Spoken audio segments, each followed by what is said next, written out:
yang dijelaskan pada ayat 41 dan seterusnya, yaitu tentang kapal yang berlayar di lautan. Bunyinya wa ayatun lahum, dan satu tanda buat mereka. Tanda tentang kemahabesaran Allah. Tanda tentang kemahakuasaan Allah. Kita bisa mengenal tentang kemahabesaran Allah, kemahakuasaan Allah lewat fenomena-fenomena yang kita lihat di sekitar kita. Salah satu di antaranya adalah kapal yang berlayar di lautan. Wa ayatul lahum, satu tanda kekuasaan Allah kepada manusia. Anna hamalna dzurriyyatahum fil fulkil masyhur, bahwa kami membawa anak cucu mereka dulu, Nabi Nuh, ya, anak cucunya, keluarganya, dan berikutnya terus umat manusia. Kami bawa mereka di kapal yang penuh dengan isinya. Al-Fulk itu kapal besar, kapal laut, dan yang berisi penuh. Manusia itu naik ke kapal, barang-barang yang besar itu bisa diangkut di kapal itu, yang kemudian bisa berlayar di lautan. Subhanallah, fenomena kapal dengan lautannya, begitu juga dengan angin yang bertiup. Dulu kapal itu mengandalkan layar yang ditiup oleh angin yang berhembus. Itu lewat kapal, dan muatan yang ada di kapal itu merupakan tanda tentang kemahabesaran Allah. Kapal bisa berlayar di lautan. Wa khalaqna lahum mim mislihi ma yarkabu, dan kami ciptakan juga untuk mereka yang seperti itu, yang mereka naiki. Sebagian ulama dulu sebelum ada kendaraan lain kecuali kapal, menafsirkan bahwa wa khalaqna lahum mim mislihi ma yarkabun adalah unta. Kami ciptakan buat mereka yang seperti itu juga, seperti kapal Nabi Nuh yang mereka naiki. Itu seperti unta, seperti binatang-binatang yang lain. Tapi belakangan, ya setelah teknologi semakin maju, orang bisa melihat ada kapal terbang. Kapal terbang yang dinaiki, yang bisa mengangkut barang-barang besar. Ada juga misalnya kendaraan darat, bis yang ditunggangi. Nah, ini juga menginspirasi ayat ini kepada manusia, bahwa di samping kendaraan laut itu ada kendaraan darat, ada kendaraan udara. Wa khalaqna lahum mim mislihi ma yarkabu, dan kami ciptakan untuk mereka, Allah Subhanahu wa ta'ala yang menciptakannya, yang memberikan inspirasi kepada manusia itu belajar dari onta, menciptakan kendaraan darat, belajar dari burung, menciptakan kendaraan udara, mayar kabu, yang mereka naiki. Di samping kapal di lautan, juga kendaraan di darat, kendaraan di laut.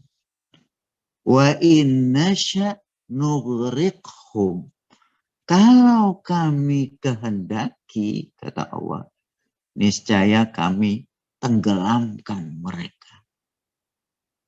Ya, yang ada di lautan itu, ya, seperti kapal Nabi Nuh bisa tenggelam, atau kapal-kapal yang lain. Walaupun di era modern ini bisa jadi tenggelam itu. Karena faktor badai misalnya. Angin yang di luar kebiasaan yang bisa menghempaskan kendaraan itu. Kalau kami kehendaki, kata Allah, niscaya kami akan menenggelamkan mereka. Fala sharikha lahum, maka tidak ada yang bisa menolong mereka kalau Allah tenggelamkan. Walahum yunqasu, dan mereka juga tidak bisa diselamatkan. Kita dengar misalnya kapal Titanic itu yang tenggelam, padahal di era modern. Kapal pesiar yang tenggelam, padahal di era teknologi yang sudah maju. Kalau kami menghendaki, kata Allah, niscaya akan kami tenggelamkan mereka yang di lautan itu. Maka fala sharikha lahum walahum yunqasun. Ya, ada yang dapat menolong mereka dan juga tidak ada yang dapat menyelamatkan mereka. Illa rahmatan minna. Kecuali karena kasih sayang dari kami. Rahmat dari Allah. Bahwa mereka bisa berlayar, tidak tenggelam. Itu karena rahmat Allah. Ya. Dikirimkan angin dalam kecepatan yang cocok. Ya. Yang tidak bisa membuat badai besar. Itu rahmat dari Allah. Kasih sayang Allah. Tidak misalnya dikirimkan angin yang kencang yang kemudian bisa menghempaskan kapal-kapal tadi. Wa mata'an ilahi. Itu sebagai rahmat dari Allah dan juga untuk kesenangan sampai batas waktu tertentu. Ya.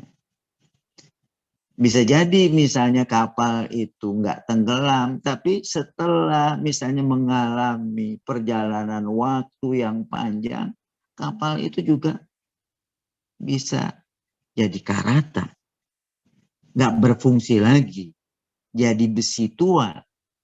Sebagai kesenangan yang terbatas. Ini kita lihat bahwa kenikmatan dunia itu kesenangan yang terbatas. Ya.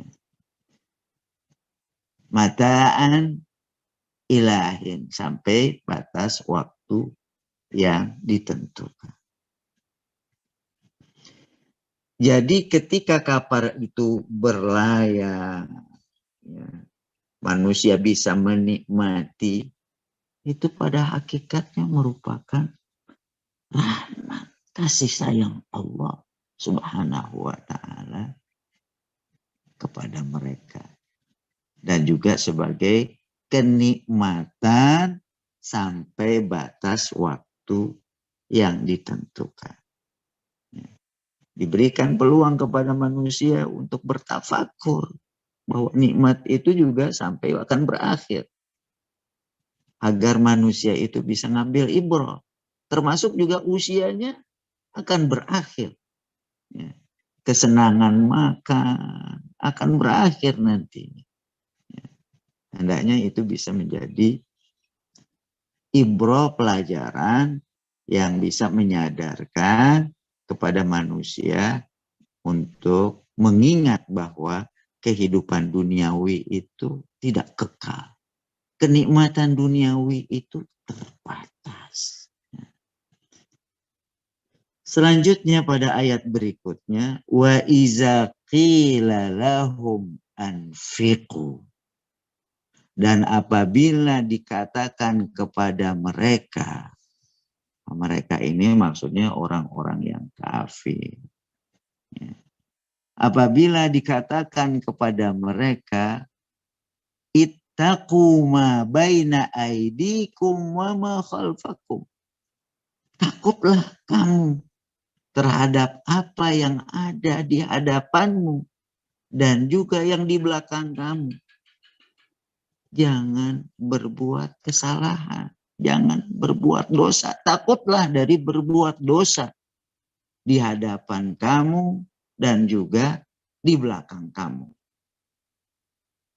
Ittaqu ma baina aidikum wa ma khalfakum. Takutlah kamu dari perbuatan dosa yang di hadapan kamu dan di belakang kamu. La'allakum turhamun. Supaya kamu mendapatkan limpahan rahmat.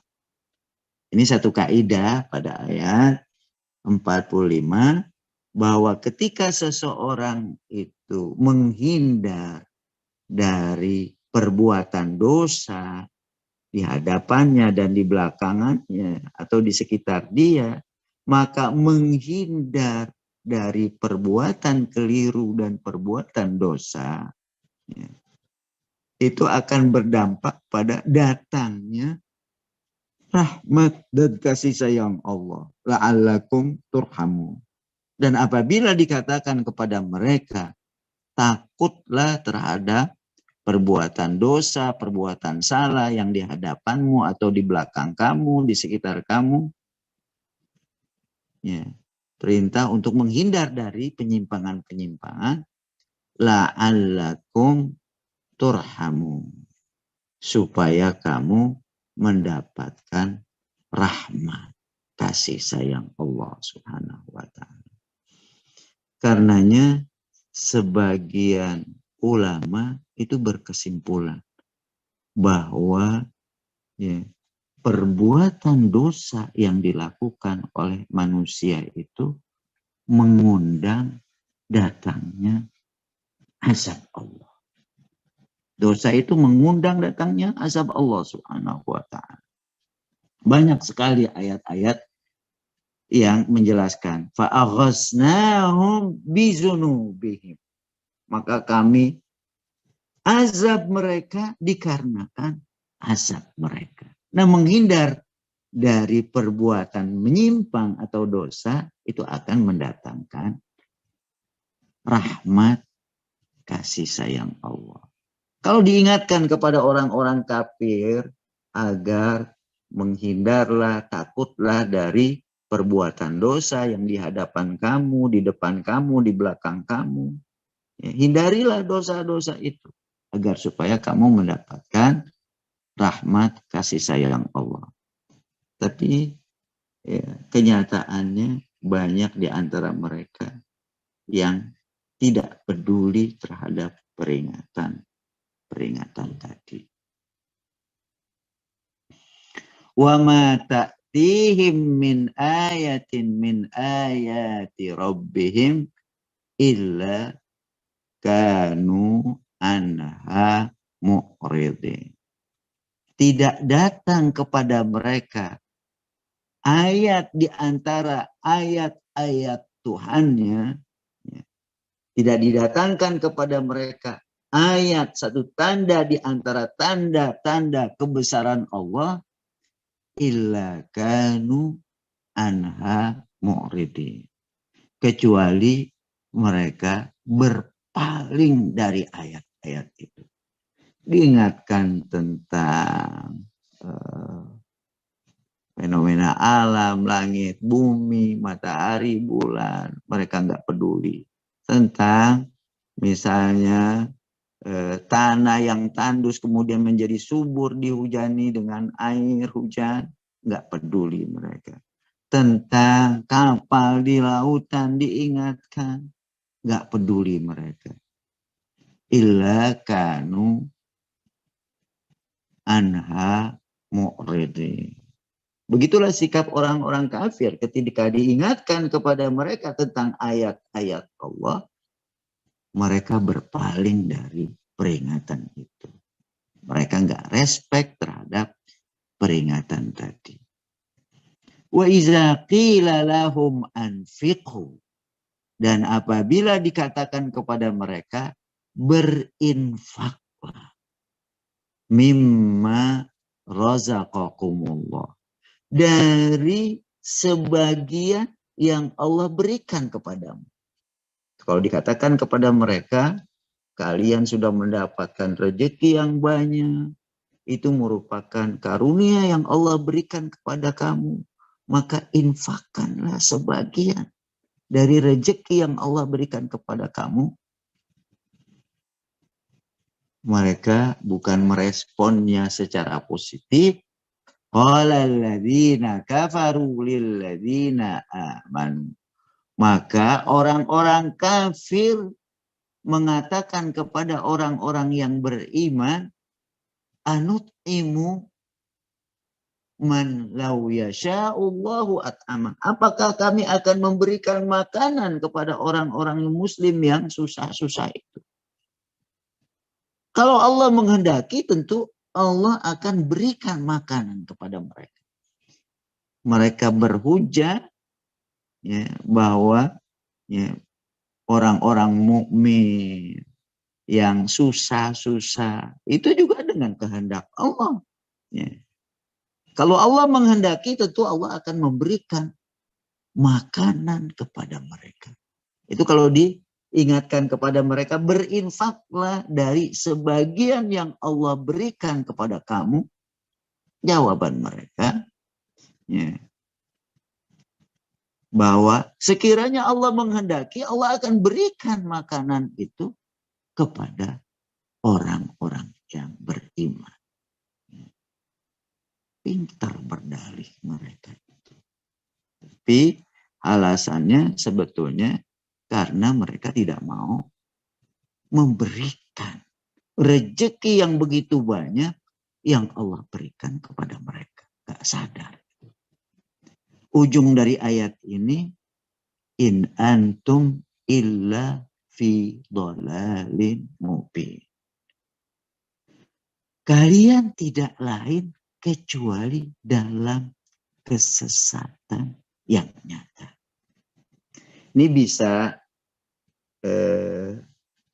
dimaksudkan itu tuduhan mereka kepada orang-orang yang beriman, bisa jadi ungkapan Allah kepada orang-orang kafir bahwa kalian dengan ucapan kalian, dengan sikap kalian itu tidak lain kecuali dalam keadaan yang sesat nyata. Begitu Allah Subhanahu wa taala menjelaskan tentang orang-orang kafir. Ya, karena tidak ada imannya maka tidak tergerak hatinya ya, untuk merespon seruan Allah Subhanahu wa taala untuk menginfakkan sebagian dari harta yang sepenuhnya merupakan karunia Allah Subhanahu wa taala kepada mereka. Berikutnya wa yaquluna mata hadzal wa'du in kuntum shadiqin. Mereka mengatakan, bertanya, kapan janji ini? Kiamat itu akan terjadi kapan? Kalau kalian adalah orang-orang yang benar. Mereka menantang ya, ancaman yang disampaikan kepada mereka, kapan janji tentang kiamat ini akan terjadi? Kalau memang kamu adalah orang-orang yang benar. Ya, mereka tidak percaya tentang itu. Allah Subhanahu wa taala kemudian menjelaskan jawabannya pada ayat 49. Ma yanzuruna illa sayhatan wahidatan. Mereka tidak menanti kecuali hanya dengan sekali suara. Suara dahsyat, sambaran, petir. Ta'khuzuhum wa hum yakhisimun. Yang menyambar mereka sementara mereka sedang berselisih. Jadi mudah sekali ketika Allah mendatangkan azab yang mereka tanyakan itu kapan ini akan terjadi. Dengan sekali Allah Subhanahu wa ta'ala mengirimkan suara yang dahsyat, sambaran geledek yang menyambar mereka sementara mereka masih dalam perselisihan mereka. Ya. Fala yastati'una tausiyatan. Mereka tidak sanggup, tidak bisa memberikan pesan lagi. Begitu tiba-tibanya datang azab itu, mereka sedang sibuk, berselisih, bertengkar. Fala yastati'una tausiyatan wala ila ahlihim yarji'un. Mereka nggak dapat bisa berpesan lagi. Karena terjadinya itu begitu cepat. Gak sempat lagi berpesan kepada keluarganya, kepada koleganya. Fala yastati'una tausiyatan. Mereka tidak dapat lagi untuk memberikan tausiah, pesan. Untuk mungkin menyelamatkan barang kah, untuk menyelamatkan diri kah, wala ila ahlihim yarji'un. Dan juga mereka tidak bisa kembali kepada keluarga mereka. Begitulah ketika Allah mendatangkan azab begitu tiba-tiba, ya, sehingga manusia tidak bisa menyelamatkan diri, tidak bisa berpesan kepada keluarganya, dan tidak bisa kembali kepada keluarganya. Dia sayhatan wahidah. Yang ditantang oleh orang kafir, ditanya-tanyakan oleh orang-orang kafir, kapan janji tentang kiamat ini akan terjadi? Ya. Kalau memang kamu orang-orang yang beriman itu adalah orang yang benar. Ya. Tapi Allah Subhanahu wa ta'ala memberikan jawaban bahwa azab itu datangnya sangat tiba-tiba. Wahidah. Sayhatan wahidah. Satu pekikan yang keras, suara yang keras terjadi yang langsung menyambar mereka. Ta'khuzuhum wa hum yakhisimun. Yang menyambar mereka, mengambil mereka, sementara mereka tengah dalam perselisihan dan kesibukan mereka. Begitulah Bapak Ibu yang dirahmati Allah, diingatkan kepada kita bahwa lewat fenomena alam tadi, fenomena kapal di lautan, dan juga kendaraan berikutnya yang diciptakan manusia, baik di udara ataupun di darat, itu bisa mengingatkan kepada kita sebagai pertanda tentang kemahabesaran Allah Subhanahu wa ta'ala. Begitu juga diingatkan tentang kekeras kepalaan.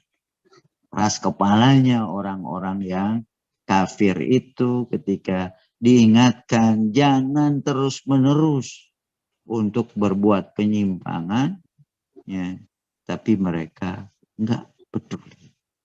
Padahal peringatan untuk menghindar dari penyimpangan itu adalah untuk mendapatkan rahmat dan kasih sayang Allah.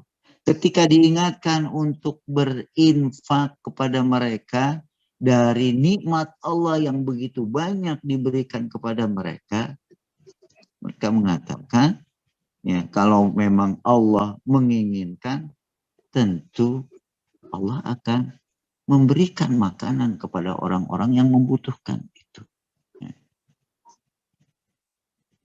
Mereka nggak merespon seruan itu. Begitu juga mereka tidak percaya terhadap janji-janji atau ancaman-ancaman yang disampaikan oleh para rasul. Kapan janji kiamat ini akan terjadi? Kalau memang kalian adalah orang yang benar. Ternyata datangnya ancaman Allah itu tiba-tiba. Nggak memberi kesempatan seseorang itu untuk berpesan, nggak bisa memberikan kesempatan orang itu untuk kemudian menyadari lagi, ya, atas penyimpangannya. Fala yastati'una tausiyatan wala ila ahlihim yarji'un. Mereka nggak bisa lagi berpesan dan nggak bisa lagi kembali kepada keluarganya. Begitu cepatnya datangnya ancaman Allah, azab Allah ketika Allah menghendaki untuk mengirimkan azab tadi. Nah, karenanya perlu upaya untuk menahan datangnya azab itu. Bagaimana caranya? Dengan kita menghindar dari berbagai penyimpangan-penyimpangan. Dan juga kita menahan agar masyarakat tidak melakukan penyimpangan-penyimpangan itu. Sebab seperti dikatakan tadi, bahwa penyimpangan itu akan mengundang datangnya azab dari Allah Subhanahu wa ta'ala. Demikian Bapak Ibu yang dirahmati Allah, bagian yang ketujuh dari surat Yasin ini, dari ayat 41 sampai ayat 50. Nah, hendaknya fenomena-fenomena alam ini yang diceritakan oleh Allah Subhanahu wa ta'ala itu bisa kita jadikan sebagai tanda untuk mengenal kebesaran Allah Subhanahu wa ta'ala dan juga kemahakuasaannya. Wallahu a'lam bishawab.